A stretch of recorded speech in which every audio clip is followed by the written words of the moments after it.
Assalamualaikum warahmatullahi wabarakatuh.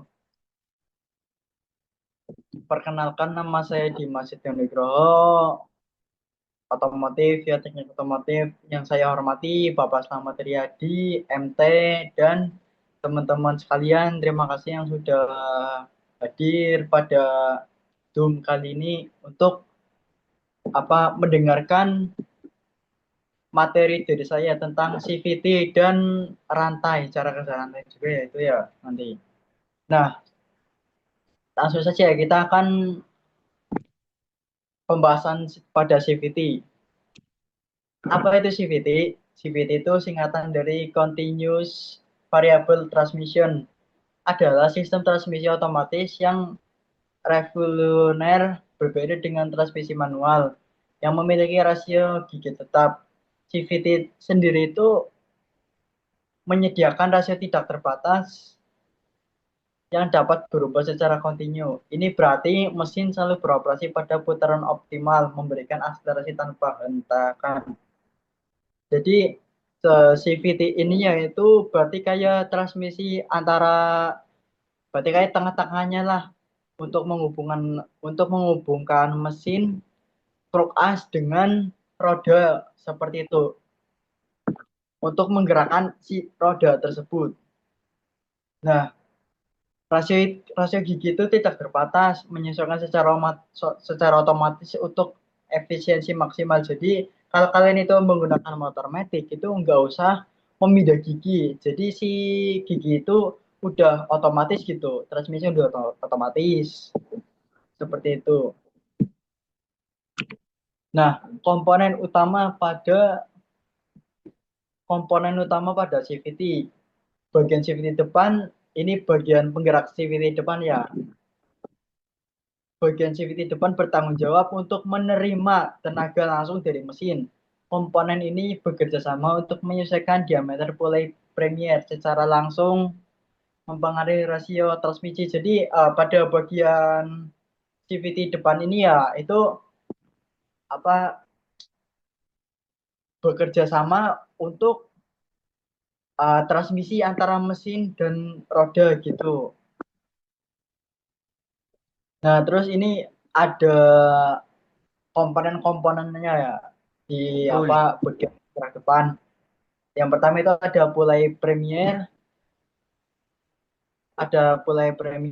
menempel pada kerukas mesin yang bergerak melebar menyempit, didesain memungkinkan perubahan rasio tinggi. Nah, ini pulai premier ini menempel pada kerukas ya teman-teman. Itu kan masih ada kayak batang kerukas itu ya. Nah, itu untuk memasukkan si pulai premier ini. Nah, terus selanjutnya ada roller, beban berbentuk silinder yang mendorong pulai premier berat dan bentuk roller mempengaruhi respon akselerasi. Jadi puller ini berbentuk kayak bunder-bunder gitu ya, bunder-bunder bunder tapi memanjang ya kisaran segini. Nah, seginian lah ya. Terus ada yang namanya rumah roller. Tempat roller bergerak bebas memungkinkan pergerakan pulai premier kebersamaan ini itu sangat penting. Jadi sebisa mungkin nanti kalau misalnya sudah ada segera dibersihkan saja ya. Sekalian dibersihkan seperti itu. Nah, ini komponen utama pada bagian penggerak belakang. Tadi kan udah di depan ya. Nah, sekarang ini bagian belakang. Ada yang namanya pulai sekunder. Menerima tenaga dari fan belt yang berinteraksi dengan kampas ganda untuk menggerakkan roda mirip dengan pulai premier. Diameter juga dapat berubah. Jadi si pulai sekunder itu menerima ya pergerakan dari fan belt tersebut. Jadi kalau misalnya digas itu kayak si fan belt ini tuh manteng seperti itu, manteng. Nah, terus ada yang namanya kampas ganda, komponen kopling sentrifugal yang menggigit mako ganda saat putaran mesin cukup tinggi mentransfer tenaga ke roda. Material kampas mempengaruhi performa dan kehalusan. Jadi kampas ganda ini ya itu mentransfer tenaga ke roda gitu. Jadi membuat si roda tersebut itu jalan gitu. Nah, kalau misalnya dirasa kampas ganda itu halus, segera diganti ya, itu dapat mempengaruhi performa. Nah, selanjutnya ada mangkok ganda. Pada tempat kampas ganda bergesekan dan terhubung langsung ke roda belakang. Kondisi permukaan mangkok harus bersih dan rata. Selanjutnya ada per CVT mengatur pulai sekunder dan tekanan pada kampas ganda. Kekerasan per mempengaruhi karakter akselerasi motor. Jadi semakin tinggi angka RPM pada per itu maka semakin berat juga. Nah, selanjutnya ada cara kerja CVT. Ini akselerasi awal ya. Pada kecepatan rendah atau pada akselerasi awal, putaran mesin itu masih rendah pada kondisi ini. Yang pertama, roller belum terlempar keluar secara maksimal sehingga pulai premier tetap dalam posisi paling rapat, diameter terkecil. Fan bell berada di posisi diameter terkecil pada pulai premier dan diameter terbesar pada pulai sekunder. Ini menghasilkan rasio gigi rendah, mirip dengan gigi 1 pada mobil manual, memberikan torsi maksimal untuk memulai pergerakan. Kampas ganda mulai menggigit mangkok ganda, mentransfer tenaga, dan membuat roda berputar. Nah, terus ini cara kerja CVT pada kecepatan tinggi ya. Saat motor mencapai kecepatan tinggi atau putaran mesin meningkat, mekanisme CVT bekerja untuk mengubah rasio transmisi. Gaya sentrifugal pada roller meningkat drastis menyebabkan roller terlempar keluar dan menekan pulai. Jadi pada saat kecepatan tinggi itu si roller ini meningkat secara drastis ya dan menyebabkan roller itu terlempar dan menekan pulai premier. Pulai premier melebar diameternya, mendorong fan bell ke bagian luar pulai. Secara bersamaan pulai sekunder menyempit menarik fan bell ke diameter terkecilnya. Jadi kalau misalnya itu di kecepatan tinggi itu maka si pulai ini tuh langsung menyempit gitu kayak mendorong si fan bell tersebut. Jadi membuat si fan bell itu manteng. Kombinasi ini menghasilkan rasio gigi tinggi mirip dengan gigi tertinggi pada mobil, optimal untuk kecepatan, efisien dan bahan bakar. Selanjutnya keunggulan pada CVT, akselerasi itu lebih halus, tidak ada hentakan gigi, perjalanan lebih nyaman. Nah, jadi kalau misalnya kalian itu memakai motor metik itu kita itu nggak usah memindah gigi. Jadi si CVT ini itu udah didesain untuk tidak ada hentakan gigi, lebih nyaman lah, lebih enak, kita itu tinggal ngegas doang. Efisiensi optimal, mesin selalu di RPM efisien, hemat BBM juga, pengendalian lebih mudah, cukup putar gas untuk pemula. Jadi motor metik ini yang didesain untuk uh, untuk orang-orang yang masih pemula dalam mengendarai sepeda motor, masih benar-benar pertama kali lah.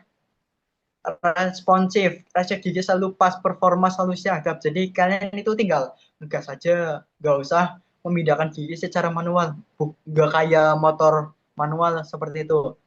Bobot ringan, didesain lebih compact dan transmisi manual.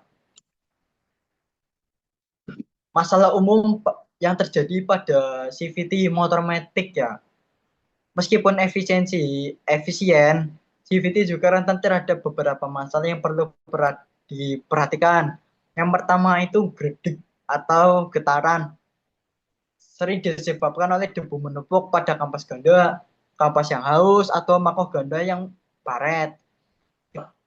Getaran ini terasa sangat motor mulai bergerak. Jadi gredik ini itu disebabkan oleh debu yang menumpuk ya.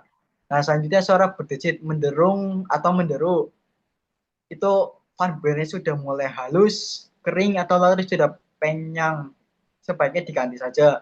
Tarikan lebih berat atau motoler aus pipih persivity sudah lemah, atau fan belt yang sudah slip mengurangi responsif tarikan pada motor. Jadi si apa tarikannya itu lebih berat. Boros bahan bakar juga. Kerja motor itu tidak merata atau fan belt yang sudah longgar. Panas secara berlebihan, kurangnya pelumasan pada area tertentu. Jadi kalau misalnya sudah mengalami masalah seperti ini, sebaiknya segera ini ya dibongkar dan diatasi masalahnya. Tips perawatan CVT yang tepat untuk menjaga performa dan memperpanjang usia pakai CVT. Perawatan rutin sangat dianjurkan. Pembersihan rutin setiap yang pertama itu pembersihan rutin setiap 8.000 sampai 10.000 kilometer. Bersihkan debu dan kotoran yang menempel pada seluruh komponen CVT. Nah, jadi kalau kalian itu sudah kiranya sudah mencapai 8.000 kilometer sampai 10.000 kilometer itu harus dibersihkan CVT-nya, baik itu dari mako ganda, per, intinya secara keseluruhan lah. Terus cek kondisi loader. Jika loader ini sudah penyang itu atau sudah retak, itu sebaiknya diganti saja. Inspeksi fan belt, periksa fan belt secara berkala. Ganti ganti kalau misalnya fan belt itu sudah mulai retak, haus atau sudah tipis, disarankan itu setiap 25 kilometer. Periksa kampas ganda dan mako ganda. Pastikan tidak ada kerak atau baret yang menyebabkan bleeding. Bersihkan secara menyeluruh. Nah, ini alasan pertama yang menjadi si CVT ini gredek ya. Itu mako gandanya itu udah mulai halus dan ada kerak atau baret. Pelumasan pada seal. Pastikan gemuk atau oli di area CVT itu tidak bocor untuk mencegah kehalusan dini. Nah, kesimpulan pada motor pada CVT ini itu CVT adalah jantung performa dan kenyamanan motor metik, memungkinkan pengalaman berkendara yang mulus dan efisien. Pemahaman cara kerja dasar CVT meningkatkan apresiasi kita terhadap teknologi yang cerdas. Ini membantu mengidentifikasi masalah lebih awal. Perawatan rutin itu sangat krusial ya teman-teman untuk memperpanjang usia pakai komponen dan menjaga performa itu tersendiri. Terus selanjutnya kita akan membahas tentang rantai ya. Sebentar saya carikan dulu rantainya.